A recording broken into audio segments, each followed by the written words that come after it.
वीर और वीरेश को निम्न दृष्टांत से भी थोड़ा समझाने की कोशिश कर रहे हैं। पहले जमाने में होता था, लोग जंगल जाते थे शौच करने के लिए, तालाब वगैरह से पानी लेते थे। एक बार एक आदमी गया तालाब के पास पानी लेने, शौच करके आ गया होगा या शौच करने जा रहा होगा, जो भी हो। अब वो जो है पानी लेने गया तो मेढक डर डर डर डर डर कर रहे थे। डर गया, पता नहीं क्या अंदर टटर कर रहे, बैठा रहा। घंटा भर बीत गया, फिर बोला, हे मेढक थोड़ा चुप तो हो जा, हट जा, शांत हो जा, तो मैं पानी लेके चले जाऊंगा।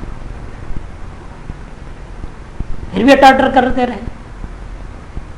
वो चला गया, कहा चल तो लोग चुप नहीं होते तो पानी भी नहीं लेता, मैं चले जाता हूँ, शौच कर लो, फिर घर जाके अपना सफाई कर लो, कोई दिक्कत नहीं। ऐसे लिखे कहानी। तो फिर यदि वास्तव में निर्भय आदमी होता तो उन मेढकों के टट्टर से थोड़ा डर जाता। उन मेढकों का हटा करके एकदम झाड़ करके पानी उठा कर ले जाता। जब भयभीत हुआ उन शब्दों से भी, वो व्यक्ति अंदर प्रवेश नहीं कर सका, चल नहीं ले सका। आप नित्य शौचाधिकारी सम्यक कर नहीं सका। यही आलम सबका है। एक क्षुद्र सांसारिक जो विषय है, टर्टर जो कर रहे हैं हमारे सामने, लोग प्रलोभन देते रहते हैं, लालच जगाते हैं, वासनाओं को जगाते रहते हैं, संस्कार जगता है इन विषयों के संबंध से। इन्हीं से हम लोग भयभीत हैं। इनको यदि ना माने, इनको हम ना स्वीकार करें, पता नहीं कौन क्या कहेगा, समाज क्या बोलेगा, अनेक प्रकार का डर लगा हुआ है। लोग से शादी नहीं करेंगे तो क्या होएगा, लोग कहेंगे नपुंसक है, डर के मारे शादी कर रहा आदमी, मजबूरी, लोग क्या कहेंगे, समाज क्या कहेगा, अनेक प्रकार की बातें कहता है। अरे ये काहे का समाज, काहे का संसार, काहे का, इन सब से डरते रहते बेमतलब का। और सब मेढक के ट्रैक्टर के समान है संसार, बेफालतू के। से डर डर के आदमी और फंसते जाता है, अपना कार्यों को भी सम्यक नहीं कर पाता है। और जैसे डरता नहीं तो अपन लक्ष्य मोक्ष की प्राप्ति करने में आगे बढ़ सकता है, सम्यक अपने सकल कर्मों का अनुष्ठान कर सकता है। ऐसे परिप्रेक्ष्य में दृष्टांत दे रहे हैं, जो ऐसा व्यक्ति समर्थ है वो वीर है, और जो वास्तव में मोक्ष मार्ग में चला ही गया वो वीरेश है। इसमें दृष्टांत दिया है, क्योंकि वह व्यक्ति इसलिए सम्यक कर्म कर सकता है क्योंकि उससे भिन्न कुछ रहा है नहीं, तो भय क्या खाएगा, किससे भयभीत हो रहा है। जो वीरेश है इंद्रियों का स्वामी हो गया, अब इंद्रियों के अधीन नहीं है वो। इंद्रियों के माध्यम से प्राप्त होने भय से वो भयभीत नहीं हो सकता, इंद्रियों से परे हो गया। ये इंद्रियां ही मेढक जैसा है, इनका विषय इनका टरटराना है, इनसे भयभीत होता है जीवात्मा, पशु।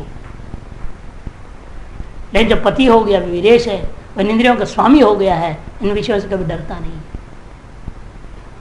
क्यों? वह जानता है वीरेश कि मुझसे अलग कुछ भी नहीं, मैं ही है सब कुछ।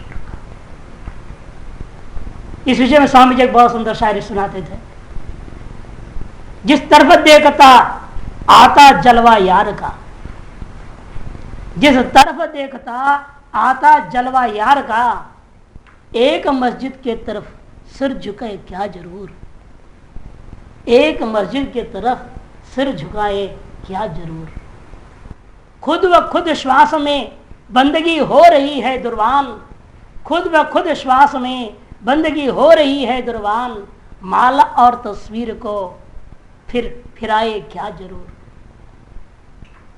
हम आजादी के चमन में सैर करते हैं सदा, हम आजादी के चमन में सैर करते हैं सदा, मजबों से तंग खाने बीच जावे क्या जरूर।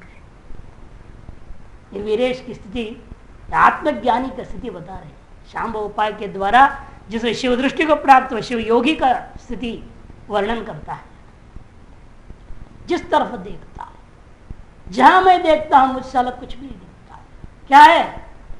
कहते आता जलवा यार का, सब कुछ वह परमात्मा ही अनेक रूप से, अनेक विषयों के रूप में मेरी इंद्रियों की ओर आता हुआ मुझे अनुभव में आता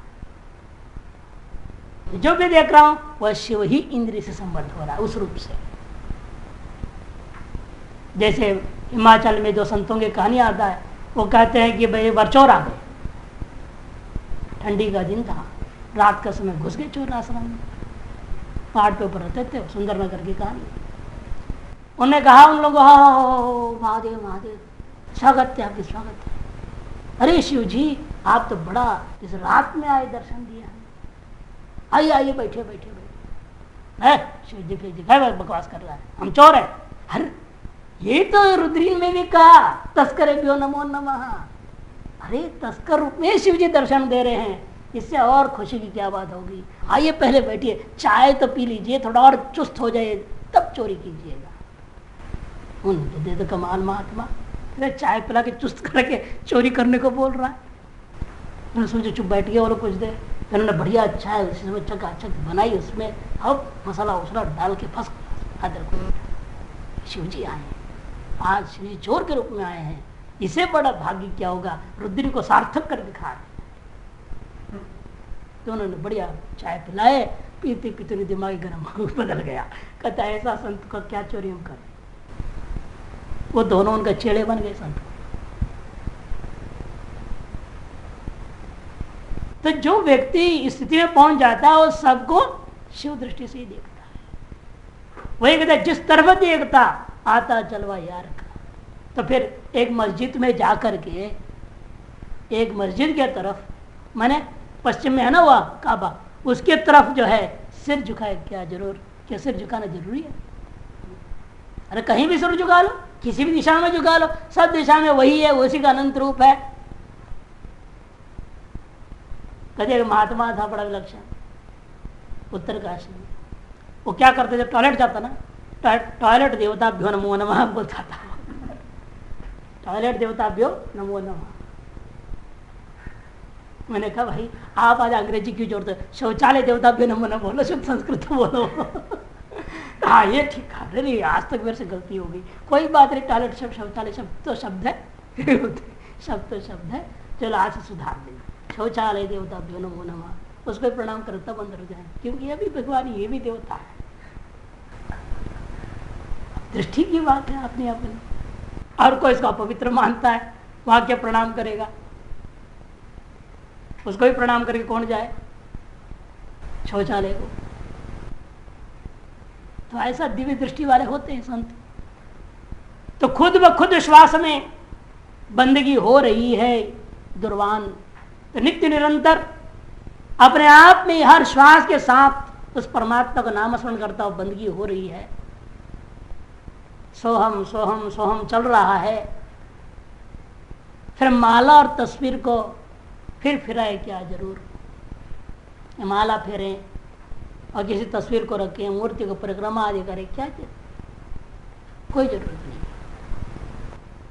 और हम स्वतंत्रता की चमन, आजादी के चमन में सैर करते हैं सदा, जब हम परतंत्र है ही नहीं। पूर्ण स्वातंत्र में हम जब इस जीवन यापन होता हुआ देख रहे हैं, तब मजहबों से तंग खाने बीत जावे क्या जरूर। ये धर्म जात पात लफड़ा सफड़ा का बीच में जाके क्या करना है, क्या करना है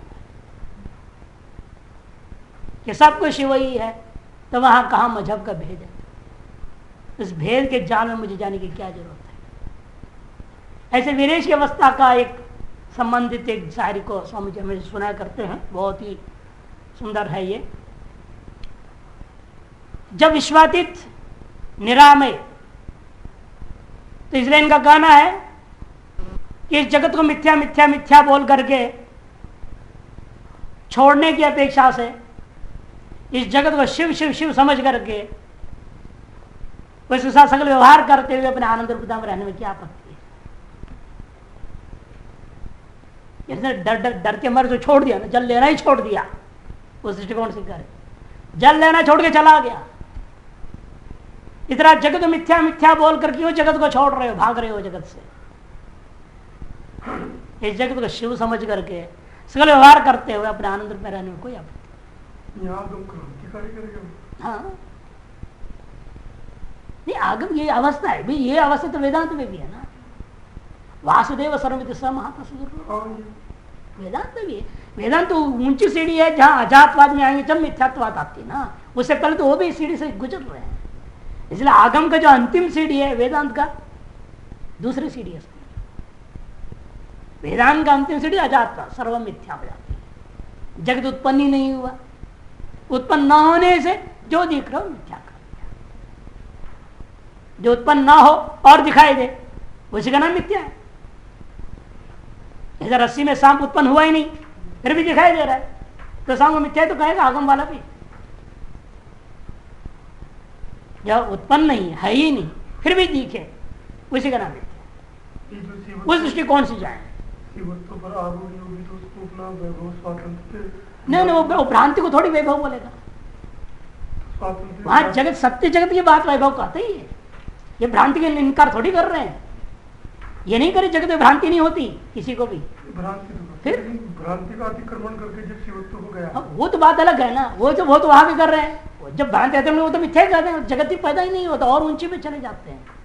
यहाँ तो जगत के अस्तित्व मानने वालों के लिए बात कही जा रही है ना। जगत को शिव मानो, जगत उत्पन्न है, उसके अस्तित्व है और जगत गया शिव ही जगत आकार हुआ है, ये मानने वालों की बात की स्थिति में आगम समाप्त हो जाता है। इसे आगम की सर्वोच्च सीढ़ी यही है, सर्वम शिवमय भवति। वैष्णव आगम में भी हरिरेव जगत जगदेव हरि, हरि तो जगतो नहीं भिन्न तनु मति परमार्थ गति इत्यादि श्लोक है। तो सभी आगमों का अंतिम सीढ़ी यही होता है, क्योंकि ये लोग ज्यादातर सगुण साकार में ही निष्ठा ज्यादा होती है। ये जगदाकार है ना, जो बनाए जगदाकार क्या है, सगुण साकार है।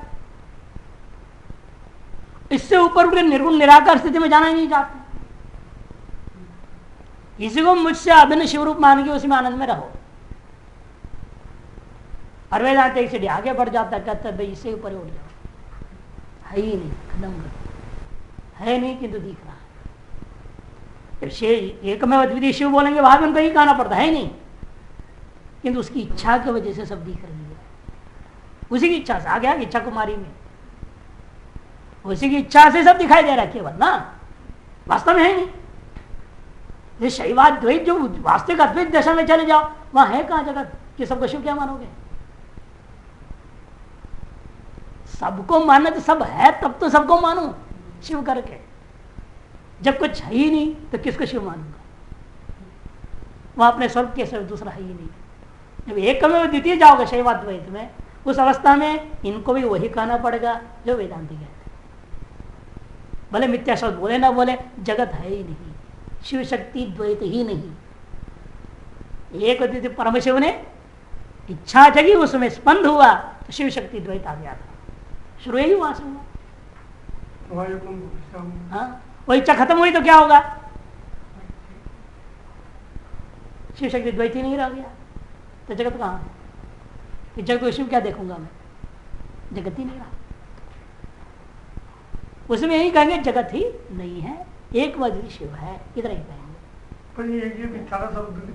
मिथ्या शब्द से इनको एलर्जी है थोड़ा। इनको मिथ्या शब्द से थोड़ी एलर्जी है, और वेदांति को किसी चीज से एलर्जी नहीं, ये इनकी विशेषता है। फर्क इतना ही है। इसलिए वेदांति को हम ज्यादा उदारवादी मानते हैं। आगमवादी से थोड़ा अभी संकुचित बुद्धि वाले है, थोड़ा कुछ शब्दों से इनको थोड़ा परहेज है। और उन्हें किसी भी शब्द से कोई परहेज नहीं, कोई भी शब्द बोलो उनको स्वीकार। ये आनंद से जाना चाहते हैं, प्रेम से। नहीं, वो भी आनंद से जा रहे, उनकी भी एक सीढ़ी में आ ही रहा है ना। वहां से सर्वम उनकी भी सीढ़ी में है। सब कुछ ब्रह्म ही जानो, सब कुछ आत्मा ही जानो, उनकी एक सीढ़ी में वो भी है ही। साधना के विभिन्न स्तरों में उस स्तर को उन्होंने इनकार तो नहीं किया, वो भी है ही है वहां। जब विश्वातीत निरामय अपने विचित स्वरूप का अवलोकन करता है, जब जितने स्थापक जगत के आश्चर्य हैं, सारे आश्चर्य एक और रह जाते हैं और संपूर्ण विश्व निज इच्छा शक्ति का वयो भासता है। इस योग भूमिका को विस्मय अर्थात आश्चर्य की संज्ञा दी गई है। गीता में भी भगवान श्री कृष्ण ने कहा है, आश्चर्यवत पश्यति कश्चिदेनम। इसी विषय में आशुतोष भगवान शंकर ये अमृत वचन कहते हैं, विस्मयो योग भूमिका, विस्मयो योग भूमिका। वास्तव में इन्होंने इस तरह की भूमिका जोड़ दिया इन्होंने, लेकिन यहां टिकार अलग बोलते हैं। इनका कहना है योगी का अभिप्राय से विचार करके देखें, अभी तक जितने सूत्र आपने पढ़ा, पिछले का 10 सूत्र और 11वें सूत्र भी तृतीय भोक्ता विरेशा में, जो तृतीय भोक्ता पशु ही होता है, लेकिन उस भोग को आनंद रूप में जब लेता है तो विरेश हो जाता है। दोनों दृष्टि से कहते हैं। अब यहां बोल रहे इसके बाद में क्या शैवाद्वैतानुभूति के लिए विभिन्न स्तर भूमियां हैं या नहीं भूमिका, जैसे ज्ञान के साथ भूमियां मानते हैं, योग में भी पंचभूमि माना, अलग अलग व्यवस्था दिया, एकाग्र भूमि, निरुद्ध भूमि है कि नहीं, तो यहां भी कुछ भूमिका है या नहीं कि सीधा हो जाएगा, कहते यहां भी भूमियां हैं। उन्हीं भूमिकाओं को संकेत करने के लिए कहा योग भूमिका। शिव योगी को योग साधना काल में प्राप्त होने विभिन्न भूमिकाएं कैसी हैं, हर एक भूमि में उसको उत्तरोत्तर आश्चर्य आश्चर्य अनुभव में आता है। सारी योग भूमियां इसके लिए क्या है, आश्चर्यमय होता है। क्या अवतरणिका में से वे करें, लोक योगी अनुसारेण व्याख्यात होने पर भी ये जो जागृत आदि त्रय था, शक्ति चक्र अनुसंधान की युक्ति से तुर्यानंद से छुरित होकर जो तत्परामर्श अनुप्रवेश प्रकार से विकलित हुआ, भेद संस्कार आनंद रस प्रवाह मात्र रूप से वह देखता है। कौन, जो विरेश होता है। जगत उसके लिए है, लेकिन वो आनंद रूप से इसको देखते रहता है, और दूसरे जगत है उसे सुख दुख रूप से वो देखते रहता है। इतना अंतर है। इसी के बारे में उन्होंने एक श्लोक दिया गीता का, त्रिशुधामसि यत् भोग्यम भोक्ता यस्य प्रकीर्तितः वेद तद उभयम यस्तु सब बुंछानु लिप्यते। तीनों धाम जागृत सुषुप्तियों में भोग्य भोक्तृ भाव से जो कुछ भी कहा गया है, उस भोग्य भोक्तृ भेद को क्षेत्र क्षेत्र की का वास्तविक स्वरूपों को जो जान लेता है, वह इनको भोगते हुए भी वास्तव में इनका कोई संबंध इनसे लिप्त नहीं होता। इसी नीति के आधार पर सर्व विरोध रहित स्वात्म साम्राज्य में अवस्थित परमानंद परिपूर्ण भाव भेद को ग्रसन करने का स्वभाव वाला होकर वीरों का मन इंद्रियों का जो ईश्वर है, स्वामी है, वीरेश्वर, या थोड़ा शुद्ध श्रीमन भैरव नाथ होना चाहिए, श्रीमन थाना हो गया है, नाथ विपरीत शब्द में भैरव के बाद आना चाहिए संस्कृत टीका में। सत्तान्विष्टो महामनायेषु उच्यते, ऐसे श्रीमन भैरवनाथ, भैरव का बिना जो शिव है उसकी सत्ता से अन्विष्ट होकर के अपनी महिमा में वह सदा स्थित रहता है। जिस प्रकार का नहीं है उसी को पशु कहा गया। इसलिए योगी भी जो इस प्रकार के धारा में आरूढ़ नहीं है, वह व्यक्ति योगी अपने आप को भले कह ले, लेकिन वो वीरेश्वर नहीं है, वो वीरेश्वर नहीं कहा। अभी तो मूढ़ है वही, फिर वो भी मूढ़ योगी है, भले योग साधना कर रहा है, अभी इंद्रियों का स्वामी वो नहीं बन पाया। तो जितने भी बड़ा योगी हो, जब तक इंद्रियों का स्वामी नहीं हो सकता, तब तो उसको वीरेश नहीं कहा जा सकता।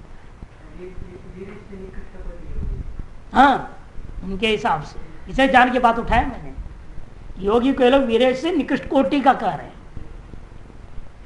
योगी स्वच्छंद योगेन स्वच्छंद गतिचारिणा स स्वच्छंद पदे युक्त स्वच्छंद समतां व्रजेत। क्योंकि योगी स्वच्छंद योगी, स्वच्छंद गतिचारिणा, स्वेच्छा गति से चलता हुआ स्वच्छंद योग का अभ्यास करते हुए स्वच्छंद मार्ग में पद को प्राप्त करेगा। वह स्वच्छंद समता व्रजेत, जैसी उसकी स्वच्छंदता है उसकी समता को प्राप्त करेगा, वह सच्चा योगी कभी नहीं हो सकेगा।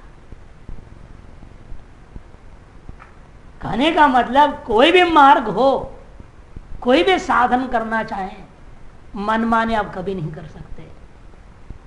बिना गुरु का निर्देशन, बिना गुरु का मार्गदर्शन, बिना शास्त्र की विधि के सम्मति के बिना आप यदि कुछ भी करते हैं वह आपके पतन का ही कारण बनेगा, उन्नति का कारण नहीं हो सकता, चाहे जैसा भी योग क्यों ना हो।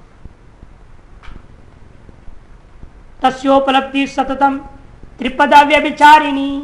ये जो विरेश होता है उसकी उपलब्धि कैसी होती है? तीनों माने जागृत सुषुप्ति तीनों के अव्यभिचारी चैतन्य आनंद स्वरूप अवस्था में वो स्थित हो जाता है। अतएव वह व्यक्ति के बारे में इन्होंने कहा, एक और श्लोक दे रहे, मयि स्थितम इदं जगत सकलमेव सर्वत्र वा स्थितोऽहमिति धारणाद्वितय भावनावेशतः जगत तृतीयनाथ तानन अतिचिरेण संप्राप्यते निर्विस्तव सपर्यया दलित किल्बिषोपल उपप्लवैः। मयि स्थितम इदं जगत, ये सारा जगत मुझ में ही है। सकलमेव सर्वत्र वा स्थितो अहमिति, सर्वत्र सब रूप से मैं ही स्थित हूं। दो ही प्रकार की धारणा करनी पड़ती है, या तो सारे जगत मुझ में ही मान लो, या मैं ही सारे जगत रूप में सर्वत्र विराजमान हूं मानो। दो में एक धारणा को अभ्यास करना पड़ता है जिस व्यक्ति को इस विरेश पद तक पहुंचना है। मैंने जगत है मुझ में है, अथवा जगत है और वह सारा जगत मैं ही हूं। ये दो स्तर से धारणा जो करेगा, धारणा द्वितीय भावना आवेशता जगत तृतीय नाथ तान अतिचिरेण संप्राप्त, जो जगत के तीनों अवस्थाओं को अतिक्रमण कर रहने वाला उस परम शिव को शीघ्र ही वह प्राप्त कर लेगा। निर्विस्तव सपर्यया, लेकिन साथ में कहता है इस धारणा के साथ सपर्या की भी जरूरत है। उपासना के बिना केवल इस प्रकार शुष्क धारणा से ध्यान समाधि और आगे भी नहीं बढ़ सकता,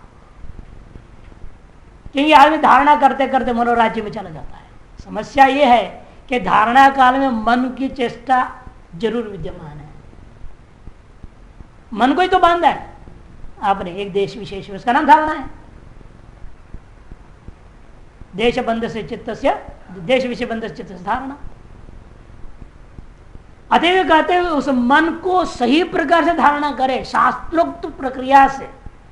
मुझ में ही सारा यह मही सब रूप से अपने आप को समझता हुआ जो करना होगा, उसी प्रक्रिया पुराणों में विस्तार रूप से है। उन सम्मत विधियों के अनुसार चलने के लिए भी सपर्या अत्यंत आवश्यक है। निर्विस्तव सपर्यया, वे किसकी सपर्या करनी? यादृक रूपेण आप अनुभव करना चाह रहे तादृक देवता की उपासना करनी। अतः शैवागम कहेंगे शिव की उपासना करो, वैष्णवागम करें विष्णु की उपासना करो, शक्तागम कहेंगे शक्ति की उपासना करो। जिस आगम में अनुसार चलोगे उसी विधियों के अनुसार चलने के लिए उसी देवता का रूप आपको अनुभव करना पड़ता है। दलित किल विषोपप्लव ही, यह जो अत्यंत क्षुद्र किल विष जो उपप्लव है इन सब से तर जाएगा वह मनुष्य। वह तरना हुआ मनुष्य यहां तक कैसे पहुंचेगा? किम अस्य महायोगिना काश्चित तत्वादि रोह प्रत्यासन्ना भूमिका सन्ति। क्या इस योग मार्ग से चलता हुआ महायोगी ना काश्चित कुछ भूमिकाएं अलग अलग स्तर तत्व का अधिरोहण का से नजदीकतम जो सीढ़ियां हैं क्रम होंगे या नहीं होंगे बताइए। या भी तत्व ऊर्ध्ववर्तिनी भूमिर्लक्ष्यते, जिनके द्वारा वह तत्वारोह में अनायास ही आगे बढ़ सके, ऊर्ध्ववर्तिनी हो जावे, ऐसी भूमिका क्या है?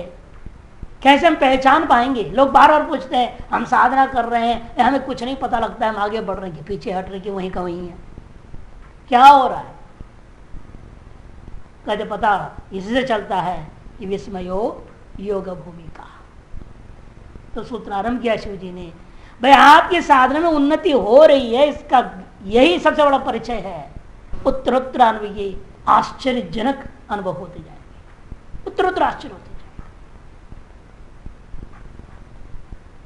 वह आश्चर्य ऐसा होगा सातिशय वस्तु दर्शन जैसा। सातिशय वस्तुओं में जगत में भी क्या है, अरे क्या बढ़िया ये, ऐसा बोलने लगते हैं आप। कभी कभी बाजार चले जाते हैं, सामान देखते रहते हैं, कभी कभी अरे ये भी सेव, अरे ठीक है ये भी, अरे ये तो बहुत ही बढ़िया है। अन्य सभी सेव की अपेक्षा से वो विशेष आपको एक आश्चर्यप्रदायक दिखाई देता है।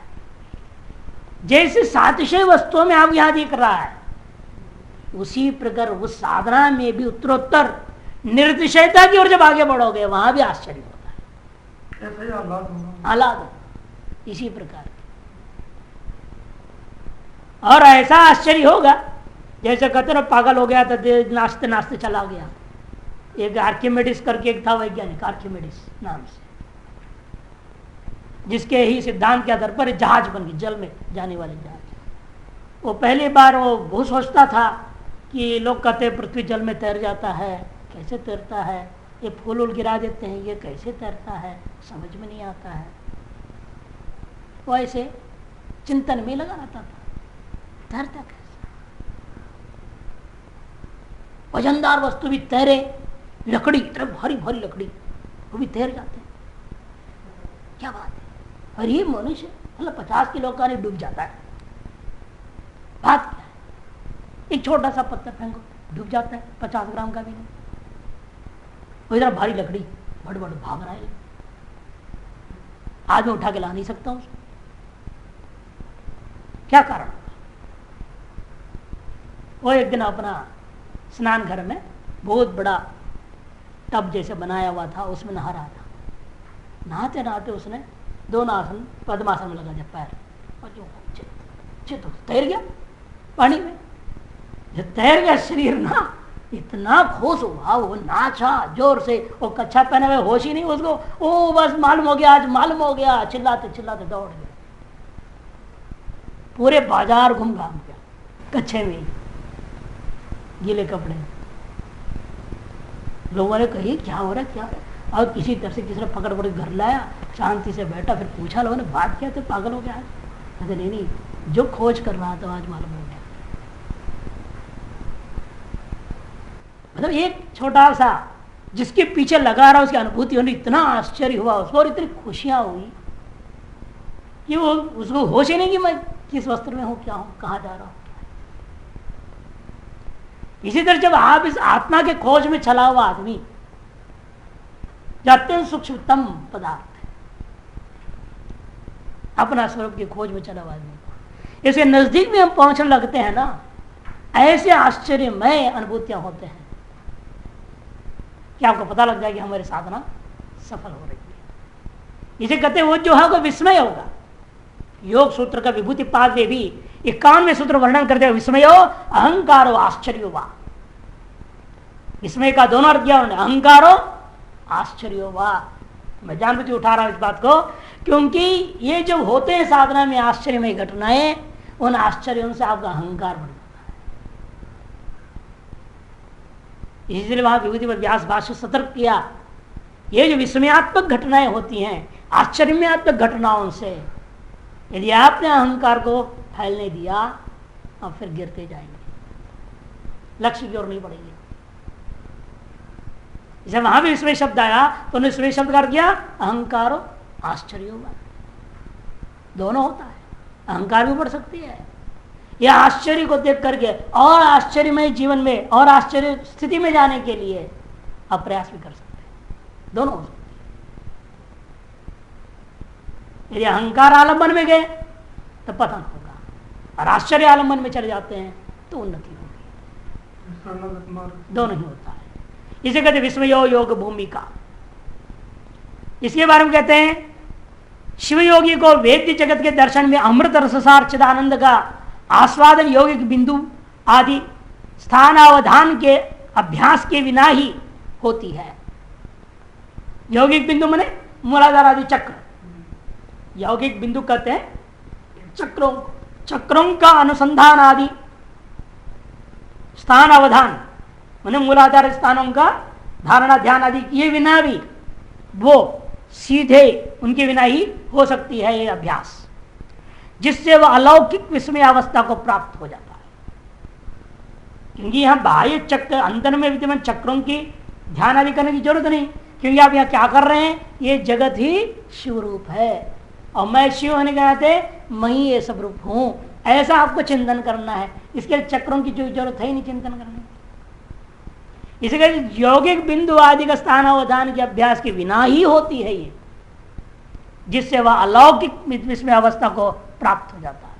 यह विस्मय ही उसके परतत्व अधिरूढ़ रूप योग भूमिका का ज्ञापक है ना। ये जो विस्मय है इसे परतत्व की ओर हम अधिरूढ़ हो रहे हैं, अवरोहण कर रहे हैं, इस बात का ज्ञापक है। जो संपूर्ण विश्व को चिद रूप में प्रतिष्ठित भली प्रकार जानता है, जिस क्षण में वह जानता है वह क्षण महायोग नाम से प्रसिद्ध है। जिस क्षण में अनुभूति में आ जाएगी उस दिन का जो वो महायोग को प्राप्त कर लिया वो महायोगी हो जाता है। और वही महायोगी अंत में जब ये अनुभव करता है मैं ही मैं हूं, मेरे अलावा कुछ है ही नहीं, वो शिव योगी हो जाता है, अद्वैत में पहुंच जाता है। अब द्वैत में रहते हुए महायोगी है। और कोई जागकर अपनी पुरानी स्थिति में आए, इसी प्रकार चित्त स्वरूप निजात्व वैभव को जब यह यथार्थ देखता है तो योग की अवस्था में महान आश्चर्य होता है। जैसे सोया हुआ आदमी स्वप्न में सब कुछ खोया हुआ है, लेकिन जब जागकर सब कुछ पाया है तो वो खुश हो जाता है। जो सोचता है कि मैं तो स्वप्न में डर गया था, सारा खो गया, समझ गया था, अरे सब कुछ यही है, ठीक ठाक है। जैसे किसी को स्वप्न में दिखाई दे मेरे पत्नी पत्नी सब मर गए, पत्नी बच्चे सब मर गए, डर जाएगा, उठ जाएगा, देखेगा बगल में सब, हाँ सब ठीक ठाक सो रहे हैं, और फिर अपना तब फिर सोएगा। होता है ना व्यवहार में ऐसा। कि उसी प्रकार यहां क्या हुआ है, हम अपने स्वरूप में जब पहुंच जाते हैं, हाँ, अपने पूर्व क्या है, चित्त स्वरूप निजात्व वैभव, ये पशु अवस्था हट करके पति अवस्था में पहुंच गया, ईश्वर अवस्था में पहुंच गया है, सदाशिव अवस्था में पहुंच रहा है, उत्तरोत्तर उत्कृष्ट अवस्था में जा रहा है, शक्ति रूप हो जाएगा आगे में, फिर शिव रूप हो जाएगा, फिर परम शिव हो जाएगा। शुद्ध विद्या काल से चमत्कार शुरू हो जाती है। माया और माया का नीचे जो 30 तत्व हैं, यहां पर चमत्कार नहीं है आपको, शुद्ध विद्या से चमत्कार शुरू होता है। असली साधना पता लगता है हम शुद्ध विद्या की ओर आ चुके हैं, तो वहीं समस्या समाधान शुरू हो जाता है। बंधन रूपी समस्या का समाधान शुद्ध विद्या से शुरू होता है। उसके बाद ईश्वर भाव, सदाशिव भाव, शक्ति भाव, शिव भाव, फिर अद्वैत भाव। लेकिन वहां से आपको चमत्कार अनुभव होना लगेगा। इसे इनका कहना है कि जब हम निज आत्म वैभव को समझने लग जाते हैं, यथार्थ देखते लगते हैं, तो योग की वह अवस्था को महान आश्चर्य माना जाता है, जिसको वासुदेव सर्वमिति स महात्मा सुदुर्लभा। और सूरदास जी कहते हैं जित देखो तित श्याम भयो, जहां देखता हूं मुझे श्याम ही श्याम होता हुआ दिखाई दे रहे हैं, श्याम के दूसरा कुछ भी नहीं दिखता है। ये गोपियां कही अरे उद्धव तो क्या समझा रहा है हमको, ज्ञान ज्ञान की बातें कहता है, कृष्ण के सिवा कुछ मुझे नहीं दिखता है। तुम्हारा ज्ञान भी कृष्ण ही है, वो तेरा ज्ञान भी कृष्ण है, कृष्ण सिवाय कुछ नहीं। कृष्णा परम किमपि तत्व हम न जाने, कृष्ण से बढ़कर मैं कोई तत्व को जानता। ऐसे जितने भी लोग स्थिति पहुंचते, चाहे गोपियां हैं, चाहे सूरदास जी हैं, चाहे कोई भी होता है, ज्ञान मार्ग में भी एक अवस्था आती है, आगम मार्ग से जाओ, निगम मार्ग से, किसी भी रास्ते में जाओ, एक अवस्था ये चीज सभी के अंदर है, जहां मानेंगे जो अपना आराध्य देव के अलावा कुछ और है ही नहीं। इसी को वहां पर कहते हैं सकल दृश्य निज उदर में ही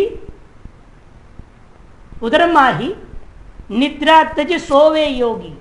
तुलसीदास जी, सकल दृश्य निज उदर माही निद्रा च सोवे योगी, सोई हरिपद अनुभव परम सुख। ये उन्होंने कहा, ये ना प्रश्नोत्तरी में लिखी हुई है। सकल दृश्य निज उदर में ही, है ना। अब जो कहा उन्होंने, सारा जगत अपने आप में, सारा दृश्य जगत को अपने में देखना, ये धारणा। निद्रा तजी, निद्रा को त्यागना है। निद्रा को त्यागना मतलब क्या, गोलियां खा लो जगे रहे, ऐसा नहीं, वो अवस्था नहीं है। निद्रा तो अविद्या को त्यागो, अज्ञान को त्यागो। और सोवे योगी, निद्रा त्याग के सोवे योगी। हाँ, कहां सोएगा फिर वो, निद्रा को त्याग, अविद्या को त्यागेगा तो स्वरूप में आनंद में स्थित हो जाएगा। वही हरिपद अनुभव, वही व्यक्ति, वही योगी हरिपद को अनुभव कर सकता है, लेकिन परम सुख रूप होता है। तुलसीदास यह जान ही दशाहीन संशय निर्मूल। और उससे पहले वह एक और पंक्ति थी, अतिशय द्वैत वियोगी, वहां पर था अतिशय द्वैत वियोगी। अतिशय द्वैत, द्वैत से अतिशय वियोग हो जाएगा, आत्यंतिक वियोग हो जाएगा द्वैत का। तब उसको कहते, तुलसीदास जी कहते हैं यह जान ही दशाहीन, ये ऐसा दशा जान रहा हूं मैं जो किसी भी दशा से रहित है। जागृत सब दशा सुषुप्ति त्रिदशाओं से हीन है। संशय निर्मूल, सर्व संशय का नाश हो गया। विद्यते हिरन्ति सिद्ध्यन्ते सर्व संशया क्षीयन्ते चास्य कर्माणि तस्मिन् दृष्टे पराः। इस अवस्था की ओर धीरे धीरे चाहता है वो, अंतिम स्थिति तक ये लोग साथ में वर्णन कर देते हैं यहाँ, क्योंकि आगे और अन्य भूमिकाओं का अलग अलग सूत्र नहीं है ना, सारी भूमिकाओं को एक ही सूत्र में बोल दिया, क्योंकि सारा भूमि आश्चर्य। जबकि वेदांत में ज्यादा आश्चर्य वक्ता, आश्चर्य श्रोता, वहां भी कहते हैं आश्चर्यनम कश्चिदेनम पश्यति, गीता में भी कहा कि आश्चर्य रूप ही सब कुछ अनुभव होता है। वहां वाणी से उसका वर्णन भी आदमी नहीं कर पाता वास्तविक अनुभूतियों में। यद्यपि श्रुति स्मृतियों में कुछ शब्दों से उन अवस्थाओं को उल्लेख करने की कोशिश की गई है, वास्तविक आनंद का नाप तौल नहीं है। हर सीढ़ी पे ऐसा विलक्षण आनंद अनुभूति होती है जो शब्दों से कोई वर्णन कभी कर नहीं सकता। इसे टीकाकार लोग बहुत जा रहे हैं, इसका विस्तार फिर कल ही देखेंगे 9 में।